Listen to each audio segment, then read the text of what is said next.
Fats ready.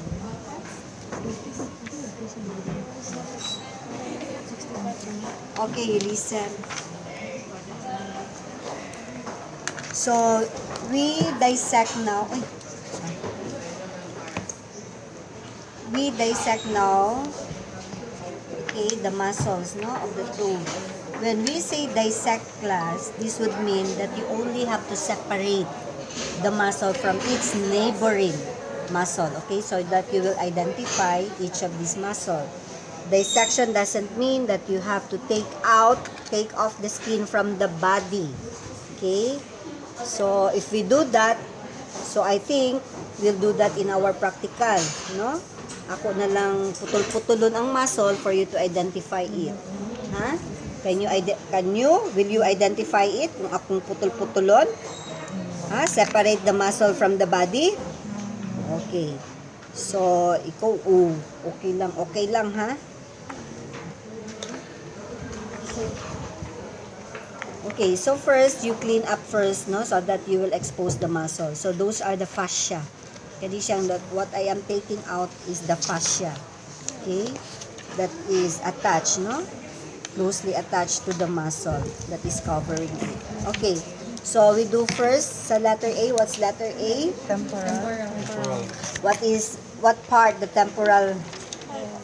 Dorsolateral. Okay. Be specific. So, this is the dorsal and this is the ventral. And this is the lateral. So, dorso-lateral. Okay. So, the first part is the Temporal. Okay, temporal. Read the temporal. This can be seen. Ay, usa lang. Sige, usa lang. Oh, wanay mo tingog. This can be seen between the lower portion of the posterior border of the eye and the tympanic ring. Okay. So, this is the posterior border of the eye and this is the tympanic ring. Okay, so that is in between. So, you see this? So, that is the temporal or the temporalis. Okay, next. Okay, masseters is? These are immediately internal. Okay, immediately internal. When we say internal, underneath. Okay, ilawom. Okay, so you need, as I've said, dissect. Okay, so you cut here and lift the temporal so that you will expose the inner, which is the masseters. Okay, so make sure that you know the texture of the muscle, okay, of the temporal and as well as the masseters. Okay, so that is internal. Okay, so that one. See that?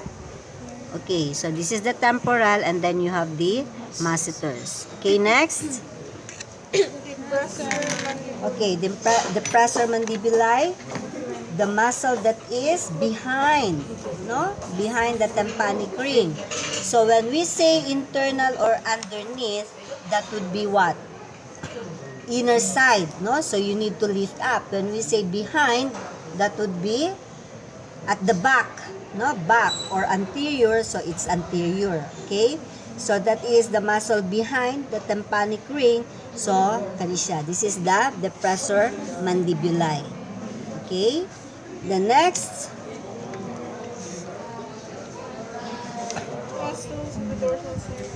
Okay, still on the dorsal side. Dorsal side of what? Trunk. Okay, so this is already the trunk, no? Okay, this one, the trunk.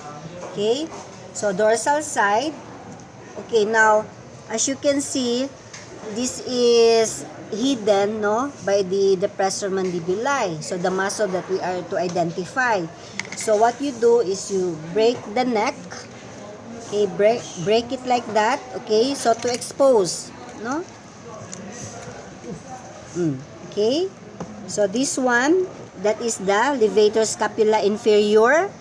Read. Okay, that is the levator scapula inferior.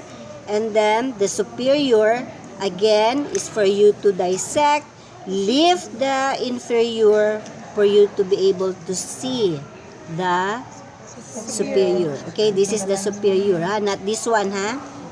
Okay, not this one, but this one. Okay? Okay, so this is the inferior and this is the superior. Now, this is the superior, the inner side, because we see it on its lateral. And this is not the upright position of the toad. What is the right position? It's like that. Okay? So, when you see it like that, so, mag-una yun ang superior and then followed by the inferior. Okay?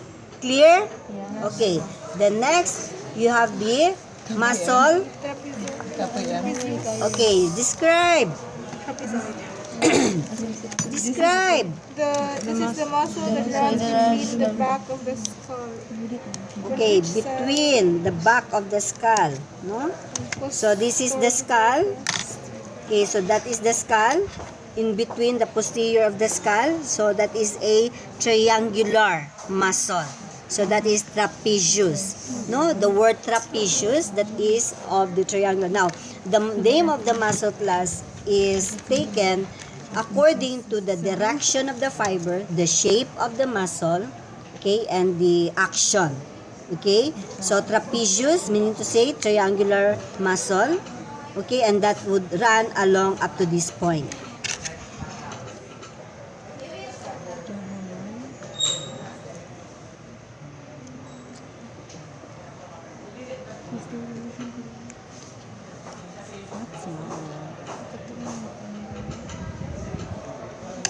Okay, so this is the trapezius, okay, up to this point here. Okay, trapezius up to this point. Okay, and then a little behind the trapezius is a big muscle, no, large muscle. Okay, so this is the whole thing, that is the dorsalis scapula.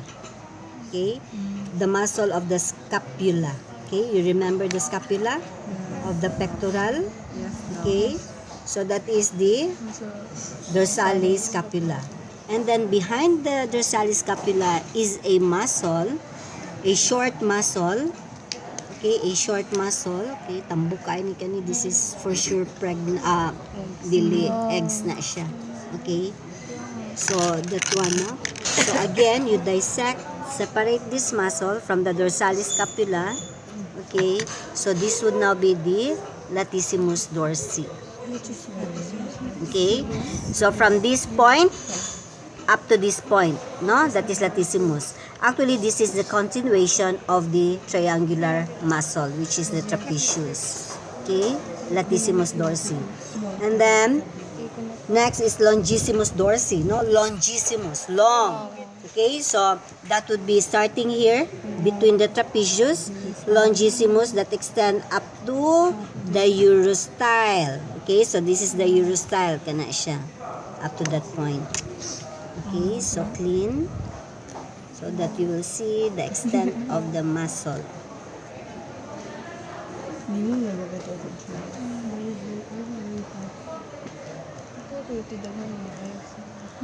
Okay, so starting here, there, up to this portion.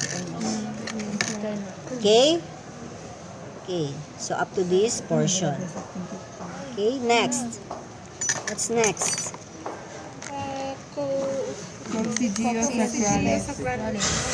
Okay, coccygeus sacralis. Okay, so diba this is the longissimus. Okay, and then this one is the sacralis. Meaning to say sacralis because this is attached to the sacral vertebra. Okay, and then next to that, okay, coccygio iliacus. Okay, so there, no, nagsunog yun ng tulo. Okay, so you have the longissimus dorsi, the coccygeus sacralis, and then you have the iliacus. Okay, so this is what I am doing is I am dissecting, meaning to say I'm separating one muscle from the other. Okay, okay, para mailhan ninyo. Okay, next, the abdomen, right? Yes. Okay, the lateral. Okay, so any, okay, this one, that is the outermost covering of the lateral of the abdomen, that is the external oblique. Okay, so just thinly just thinly separate the external so that you will see the internal oblique or the transversus abdominis.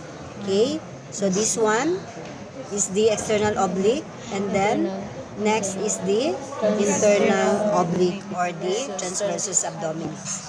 And then the ventral, okay, the muscle that entirely covers, no, the abdomen is the rectus abdominis. Okay, so 1, 2, 3, 6 packs na, ha? Okay, that's 6 packs. Okay, so that is the entire rectus abdominis. And then these faint lines, kaning transverse lines, okay, so that is the inscriptiones tendinae. Okay, inscriptiones tendinae. And then the line in the mid portion of the abdomen, that is the linea alba. Okay, and then next is the muscle of the chest. Okay, what letter now? D. Okay, almost there. Okay, so D. So, this is the entire, kanisha, this is the abdomen. This one is already the chest muscle. Now, the very bulky muscle, okay, is the deltoid. Okay, so from this point up to this, no? So, kanay siya. From this point up to this point, that is the deltoid. Okay, so again, you dissect, you separate the deltoid from the, okay, from the muscle next. Okay, so this is the deltoid, and then followed by sternoradialis. Now, again, class, you separate the deltoid and expose because the sternoradialis is partly hidden, no, by the deltoid. Okay, so ano na siya? So that would be the sternoradialis. Okay, that one. Okay, okay, not really under but partly hidden lang na siya. Okay, so that is the sternoradialis, and then followed by the pectoral muscle. Okay, pectoral muscle is composed of 3 muscle. Okay, so this is the anterior, that one, the middle, and then you have the posterior. Okay, that is the posterior, a ladle shape. Then you have the middle. Okay, and then you have the anterior. Okay, anterior. Then you have here, this is the sternoradialis. Okay, so partly hidden by the anterior and the deltoid. Okay, now the entire muscle of the upper arm, kanisha, is the triceps brachii.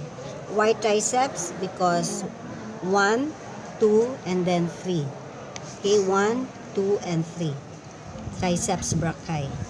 Okay, that is the muscle of the upper arm. Okay? Are you following? Yes, Doc. Okay, so I'll give you time to study this, and then afterwards we continue with the letter E, which is the floor of the mouth. Okay, sige. Move. Oh, next stage.